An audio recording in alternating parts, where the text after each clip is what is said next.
Number 6, Ramirez. The panel is Louis, Rothschild, and Johnson.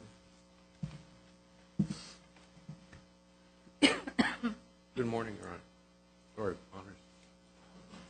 May it please the Court, my name is Abdullah Anabi, and I represent the plaintiffs and appellant in this matter.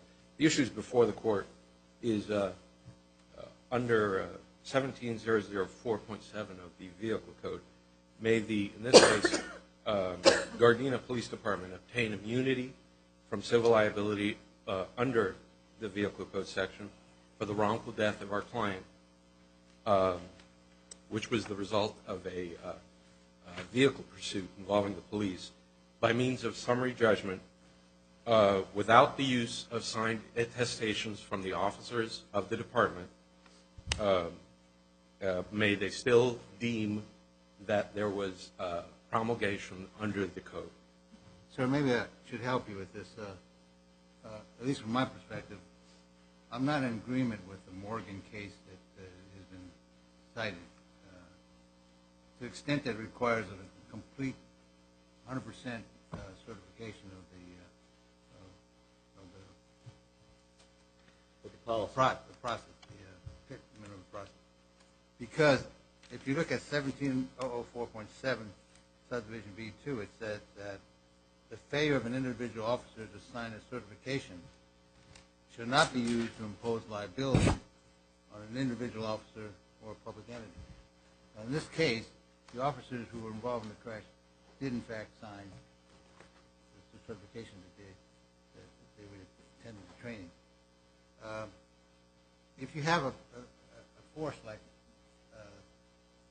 LAPD, you're going to have thousands of officers. I doubt it you'll get in one moment 100% of the signatures. Here they had something like 60 out of 80 or some more than two-thirds. And there was promulgation in terms of approval of the process. Well, we not agreed to the certification of it. You don't have to have 100%, in my view, 100% of the signers in order to get promulgation.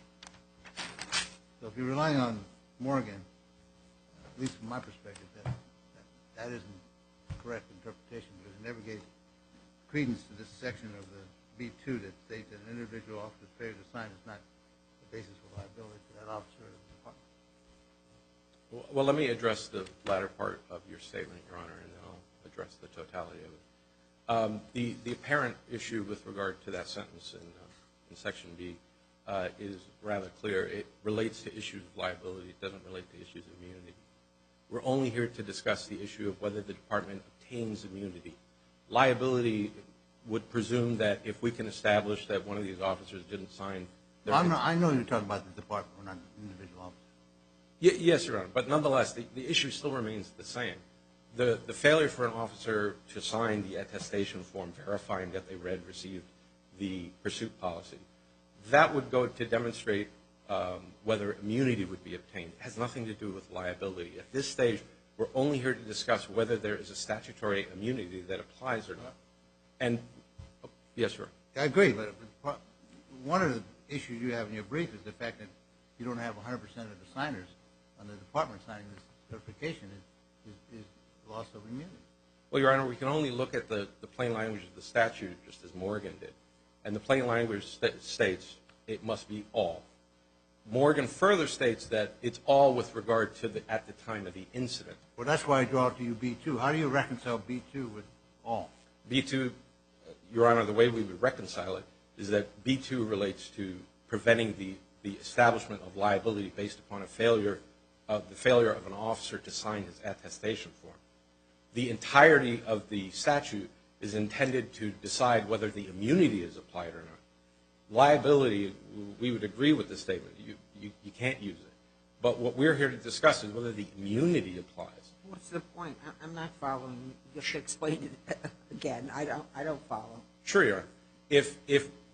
If we prevail in today's appeal, all we would do is go back to the trial court. We would litigate the entirety of these officers' conduct with regard to this pursuit.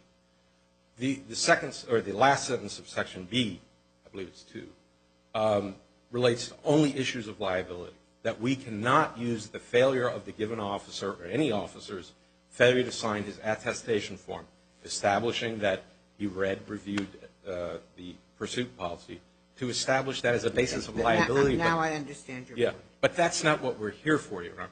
We're not here to argue liability. We're only here to argue whether they have met the requirements of 17004.7 and whether they've met the requirements of 13519.8 in reaching a policy and a procedure promulgation as to whether they met that in order to obtain the immunity. That's really all we're here to talk about. We're not here to talk about issues of liability. Well, let's look at the exact language. Absolutely, Your Honor. If we look to the exact language, it states a public agency employing peace officers that adopts and promulgates a written policy on and provides regular and periodic training on an annual basis for vehicular pursuits complying with Section C and D is immune from liability for civil damages. Immune. Yes, that's what we're here to talk about. Well, yes. Well, you just read the basis. It says immunity. It doesn't say liability. It says immunity. Absolutely, and that's what we're here to talk about. Right. We're here to discuss whether they would obtain the immunity, and the only method by 17047 subdivision talks about establishing the question of liability, but it also deals with immunity. Yeah, but those are two distinct issues, Your Honor. I understand it. Yes. Nonetheless, the statute reads as phrased. It proceeds. If you are immune, yes, you do not acquire liability. Absolutely, Your Honor. That's why the only issue, this statute does not establish liability necessarily. This statute only relates to the issue of whether the immunity will apply or will it not. And in order for them to have the immunity applied to them, they must have. Well, the whole nature of this whole statutory scheme is to determine whether or not a city is going to acquire immunity from prosecution if there's an injury, if they meet certain requirements. They have to have training, they have to have annual training, and they have to have certification that the officers attended. That's all for establishing immunity if the training procedures, the pit maneuver procedure, was properly established, trained, and certified as having been complied with. That doesn't deal with liability. That doesn't deal with promulgation is for immunity. Absolutely, So I don't know. Your Honor. I don't understand why you don't think that this B2 is relevant to immunity. B2. You're invoking Morgan. You're invoking Morgan's interpretation. No, pardon me, Your Honor. Go ahead. No, go ahead. I'm just trying to make sense of your interpretation of the language. The interpretation of the language is I just use the words that are stated within. It says the failure of an individual officer to sign a certification shall not be used Slow down. to impose liability. We're here, and this statute really only addresses the issue of whether and when immunity can apply. This statute is limited to that purpose and that purpose only, and to give guidelines as to what the requirements are in order for the department to meet its requirements. Does the statute itself say that each officer in the department must provide certification? Yes. It says the word. Read that to us. Absolutely, Your Honor. It says, promulgation of the written policy under paragraph 1 shall include, but is not limited to, a requirement that all peace officers of the public agency certify in writing that they have received, read, and understood the policy. So what you're saying is that that section, to comply with that section, every officer has to sign off. Every officer that was, yes. And the section about there won't be a liability, that other section means that just because every officer hasn't signed up doesn't mean that the city, county, whoever, the city is liable. I just want to see, that's what you're saying? Yes, Your Honor. You and I have hit it right on the head. We're on the same wavelength. The two issues. No, he knows that. He knows that. I understand. That is the clarity of the two sentences. One relates to liability. The other one relates to immunity. This statute only addresses the issue of whether they will obtain the immunity or not. So you're saying they don't get immunity because everyone hasn't signed, And whether they're liable, I'm just repeating, whether they're liable not just depends on the general rules about negligence and so on and so forth. Absolutely. This is the threshold issue as to whether they obtain the immunity. If they do obtain the immunity, the case ends. If they don't obtain the immunity because they haven't established proper promulgation, then we continue on with the case and we establish whether there is or is not liability. But you cannot raise that they haven't complied with the statute to show liability. That's what you're saying. Yes, once we get beyond this issue of whether the immunity applies or not, Your Honor. Right. Okay, I understand your position. In this instance, what we do see is we don't see certification by all the officers.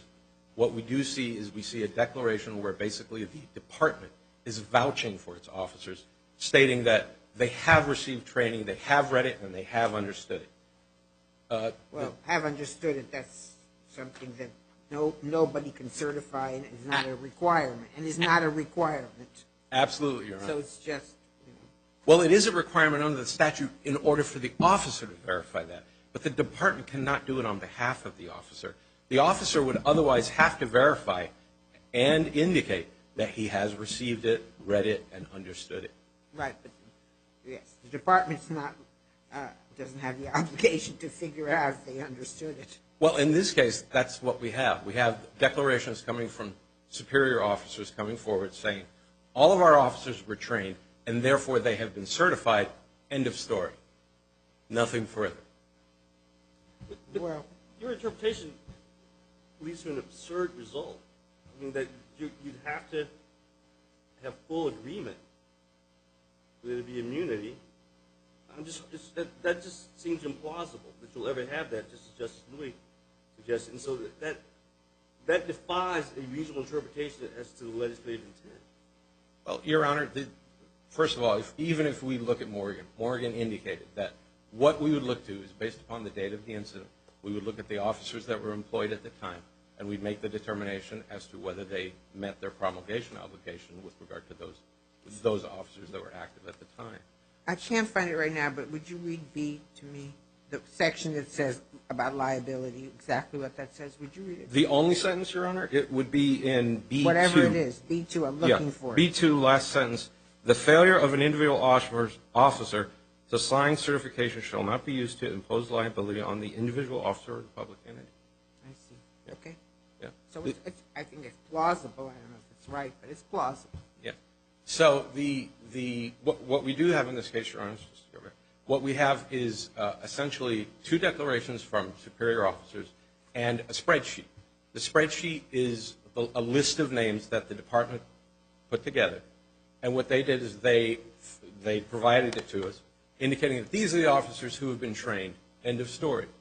Under the Commission of Post, the Police Officer Standards and Training, which is part of the statute. It appears under 13.519.8.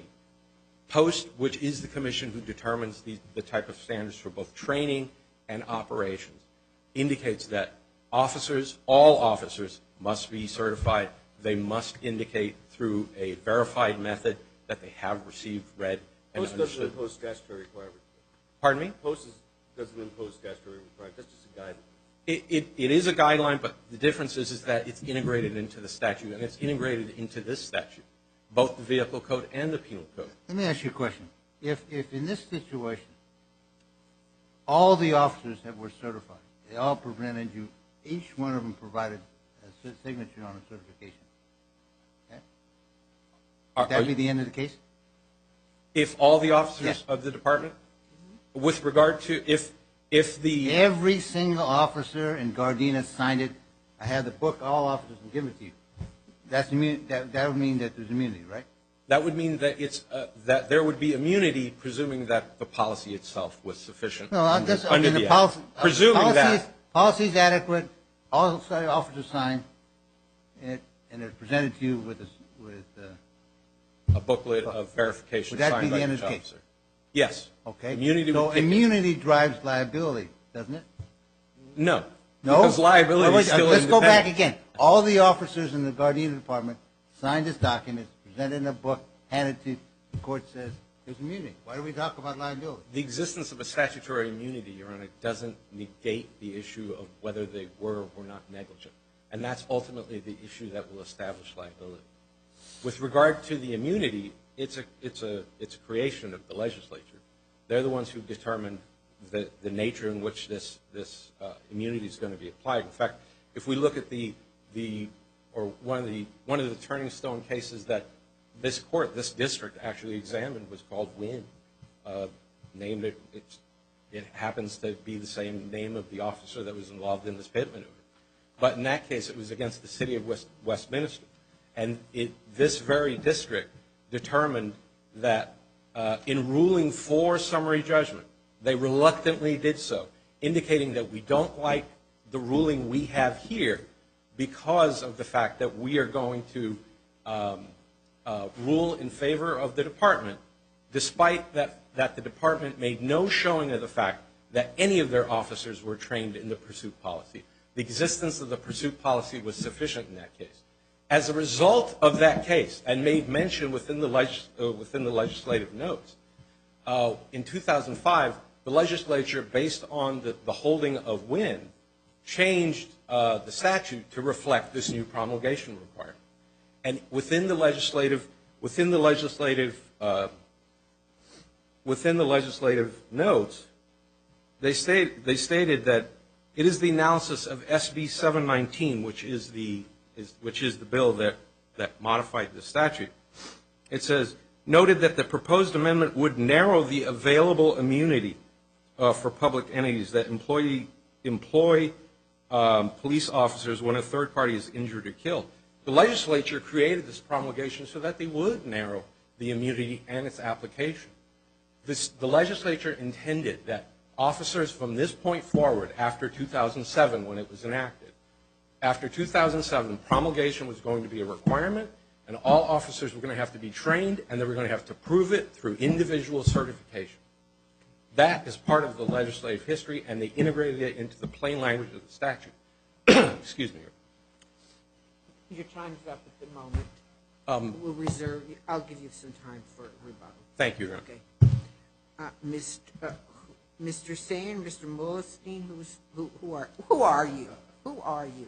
Good morning, Your Honors. Tony Sain on behalf of Respondent, the City of Gardena. Thank you. May it please the Court. The Court should affirm summary judgment here for 3 reasons. First, both Petitioner and the Morgan Court are relying on an erroneous interpretation of Vehicle Code Section 17004.7's immunity, because both the plain language of the statute, the legislative history, and all prior case law emphasize that the immunity is based on entity action, not officer action. It is the entity's responsibility to adopt a compliant policy. It is the entity's responsibility to provide training and to promulgate through the procedure prescribed by the Vehicle Code. So what is the language all must certify? The language, Your Honor, in that section is requiring the city to order its officers. The city must require its officers to certify. There is nothing in the language that the officers must actually complete those certifications. Well, I mean, that's a strange interpretation. If it says all must certify, the noun is all, the pronoun is all, and certify is the active verb, and it would seem to say that the pronoun must take the action. The Justice's point is well made. However, if you look at Section B1, it's the subject that modifies that all, Your Honor. The subject says a public agency employing peace officers that adopts and promulgates. That's B1. Then B2 explains what promulgation is, and the public agency must require all of its officers to certify. But both the statute and the legislative history and all prior precedent make it clear that immunity does not turn on whether or not officers comply with that policy. In plain English, Yes, we're at the sir. LAPD. I'm Chief Beck. I'll order all of you to sign this document. He ordered it. That's enough. He That's what you're required saying. all of the officers to sign the document. That's what the Where's the statute proof and of the it? Well, I legislative was on history. vacation. I was in a hospital. I was on sick leave. I can't give it to you. I have to give it to you later. And then we have a certification that I ordered all of you to do this. That's so you're what the- saying it's the department's, the imposition of a requirement that the department comply compel its officers to do something. Yes, That's Your the Honor. proof In that it was fact, done. the legislative history bears that out. One thing that was specified in Morgan, in detailing the legislative history at 158 of the Morgan case, was that a more extreme version of the policy was rejected. There was a version of the statute on promulgation that would have required that for immunity to be obtained, the department, the entity, would have to prove that officers complied with the department's vehicle pursuit policy. And that policy of resting... In a particular chase. It just said in general, Your The Honor. law enforcement community got into that. Yes, Your Honor, they did. But the point is that that policy that was rejected would have required immunity to rest on proof of officer compliance with the city's policies. And that was rejected as too extreme. Well, that's a whole different point, though. Well, it puts the emphasis on the compelling on the department rather than the certification proof by the officers, which is different. That's correct, Your Honor. How do you deal with, sorry for interrupting, but I'm curious to have your responses to the counsel's argument about the limitation of the B2 provision only to liability, not to immunity. Yes, Your Honor, that actually goes directly to my next point. That sentence is actually indicative of That's what... why I asked the question. Thank you, Your Honor. That sentence is actually indicative of what the legislative intent was. That sentence, counsel is making a big distinction about liability versus immunity. That's a distinction without a difference in the context of the vehicle code. That sentence indicates, along with the legislative history rejecting officer compliance as a basis for proof of immunity, that sentence indicates that the legislature never intended to hang an entity's immunity on whether or not officers fully comply. As the Justice correctly pointed out, 100% universal certification is impractical. And it's important to remember, before we get to what actually happened here, which I do want to address, it's important to remember that the policy underlying this entity immunity was to avoid deterring officers from engaging in vehicle pursuits when necessary and to encourage them to adopt safe vehicle pursuit policies. What incentive would there be to an entity to do that if simply having one officer who fails to do it or 10 officers who fail to certify correctly could void their entire immunity? There would be no incentive for them to do that. Well, actually, as you've explained the legislative history to the extent I've gotten it, it actually shows the opposite.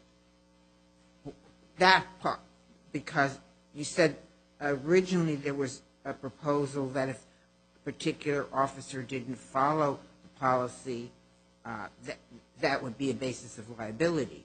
No, not quite, Your Honor. Then have immunity. Correct. I'm sorry. What the Senate... Yes. Excuse me. Would...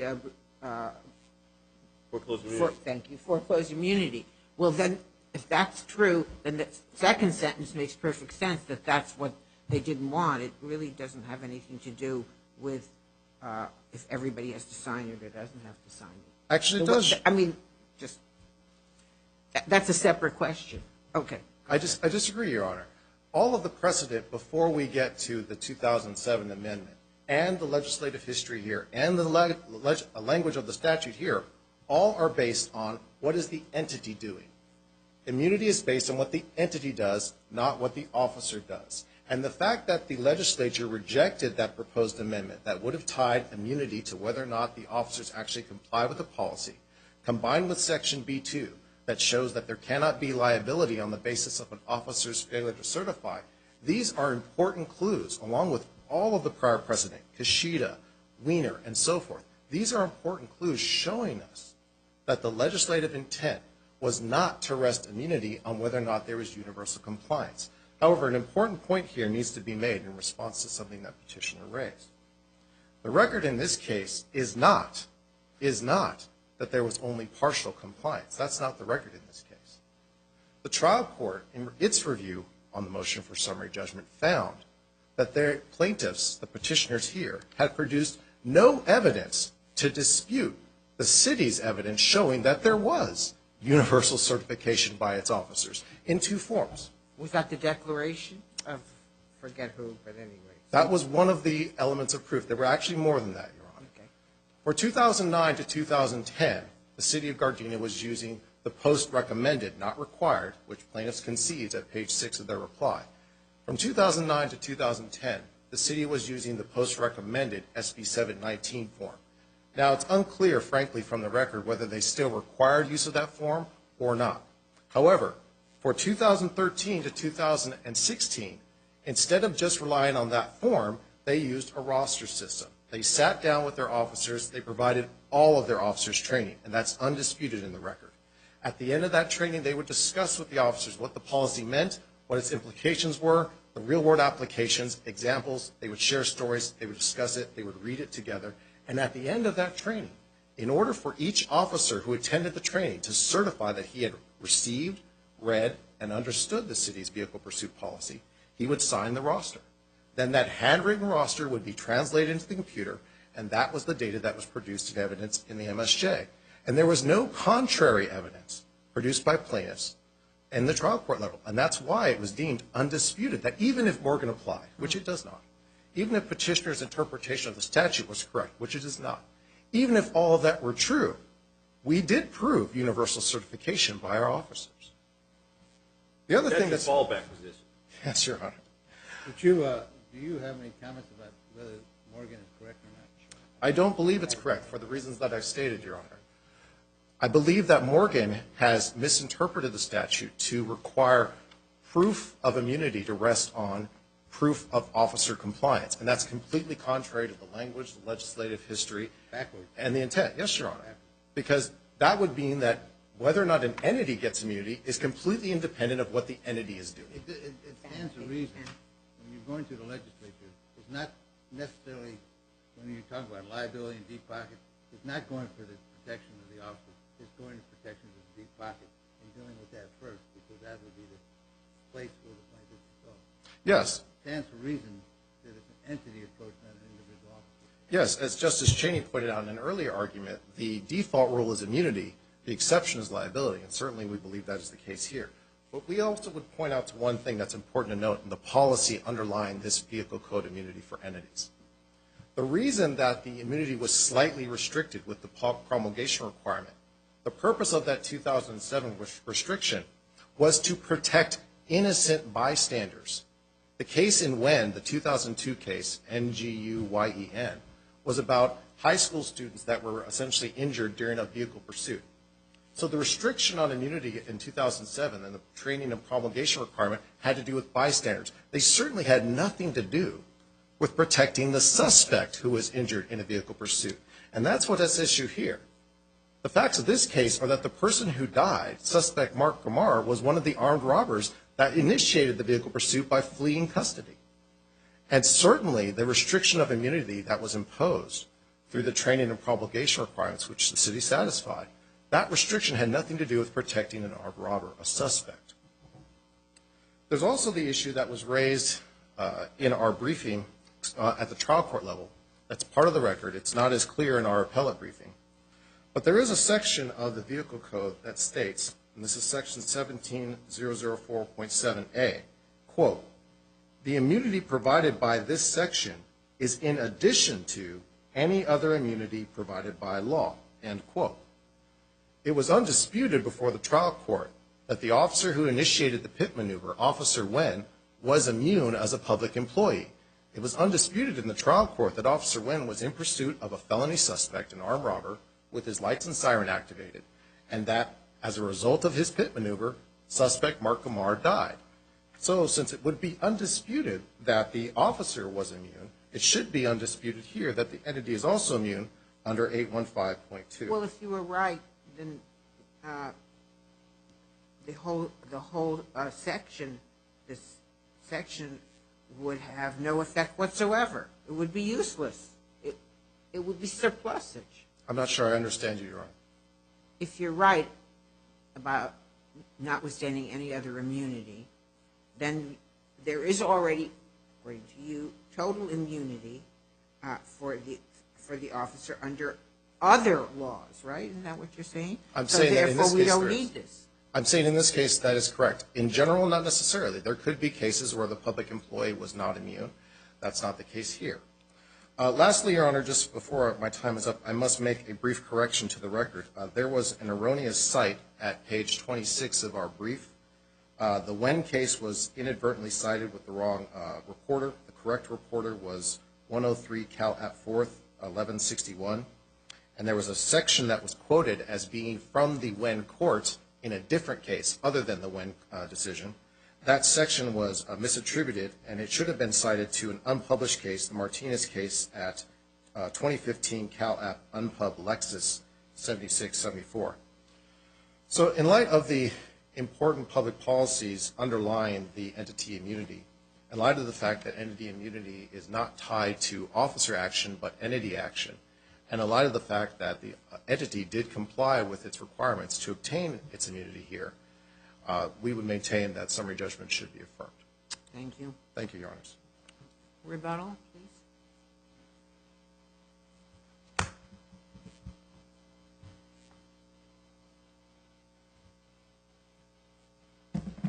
I'd like to address just a few issues, Your Honor. With regard to the issue of the distinction between entity and officer liability, the statute is clear in the sense that it can hold either liable, and it does depend on whether the officer, all officers in this instance, do certify. But that is the responsibility of the department. It's the department who's to instruct its officers as to what they're to do and what they're not to do. And it's the department who would organize these events. It's the department who would organize the training. It's the department. It's not placed on the shoulders of the officer necessarily. It is the department who organizes these events. It's the department who organizes training. It's not like officers are doing this independently of the department. What's your response to respondents' contention that full certification was proven? Oh, thank you, Your Honor. That was going to be my next point. Let me discuss briefly what certification was produced. What was produced is a spreadsheet and 2 declarations. The spreadsheet, though counsel didn't discuss it, the various sheets that were supposedly signed by the officers that were incorporated into the spreadsheet, those documents were intentionally destroyed right after they were submitted. In other words, we have nothing here. We have the department providing us a spreadsheet that it prepared by an unknown person within the department. They couldn't even identify who prepared it. Okay. That's because they moved from location to location, according to And they said they lost it. Thank you, Your Honor. That's another valid point. One declaration, there's contrary declarations here. One declaration seems to indicate that, again, counsel didn't mention this, but the reason they don't have attestation forms is because he said as of 2010, we stopped using them. So that means they knew, or at least these declarants knew, that there were none after 2010. Yet the other one seems to say that the reason we don't have these statements is because they were lost during a move. And yet we have none because they were destroyed the minute these guys signed their attestation forms. So it is a little peculiar. With regard to the statute, going back to the statute, it's clear that the statute requires the officer, not the department, to certify and attest to the fact that they have been trained. It's the department's responsibility to maintain and organize those materials, but it must come from the officer. The department, like in this case, cannot vouch for its officers and say, they have all been trained there. It can't do that. If it could, defendant is eviscerating the entirety of the statute. It gives all of this no meaning, because that means there wouldn't be a department out there that wouldn't get immunity just by a couple officers providing a declaration. The first time that in interpreting a statute, a court has inserted language to give a different meaning. And what respondent is contending should have been inserted, or was intended to be inserted by the legislature, was all officers must be required. So must be required would be the words that he thinks are part of the interpretation that is consistent with legislative history and with the prior case authority. Well, it is the requirement that the officer certify. But no, I'm making a more subtle point than that, and I want you to address it, if you would. Sure. The respondent is saying the proper interpretation of the statute is to insert the words, all officers must be required to certify, meaning that the onus is on the supervisory level to give a directive and nothing else. I would slightly disagree with that in the sense that it is the department's obligation to make sure that its employees, in this case its officers, sign and submit the necessary verifications indicating they've read, received, and understood it. So what if this course is given once a year, and on that somebody's hired in the department 2 days earlier or a week earlier? What happens if it's given once a year and a person is sick and doesn't get to take it till the next year? Let's say that's too bad. The statute as written, and even Morgan suggests that what seems to matter is that you look at the employed officers at the time of the incident. So, But you can still apply Justice Rothschild's hypothetical. What if a new guy was hired 2 days before the fatal chase occurred, and then he would still not be one of the people who signed off? in that scenario, Your Honor, it's possible they may not get the immunity, but they still have the defense of arguing whatever it is that they want to argue for the sake of determining But isn't that liability. absurd? Isn't that an absurd result? It's not absurd, and here's why, Your Honor. The legislature in creating this realized that this was an absolutely discretionary statute. In other words, the department didn't have to meet this at all. None of the officers have to be trained. But if the department took it upon themselves to actively train its officers, document its training, retain it, and then be able to produce it at times such as these, then they would be able to obtain that immunity. This is meant to be a burden on the department in order to establish this, because think of the reward that it will get by training its officers as thoroughly as possible. It gets immunity. This isn't lighthearted. This isn't some evidentiary ruling or something. They get complete immunity. And that is a big prize to get for doing all the work of maintaining and ensuring that your officers are properly trained. Okay, well, in the absence of that section, what would the city have immunity? That's what counsel's suggesting. No. I thought he was. Of this specific statute, Right. no. They would still be subject to liability under 17,001, and there would still be a basis to be able to sue the department for the incidents involving vehicles operated by their officers. So no, I would disagree. Thank you. Anything further? Thank you, Your Honor. This is an important issue because every night we turn on the TV and we see a chase. Yes, sir. Last night it happened again. Thank you. The matter is submitted.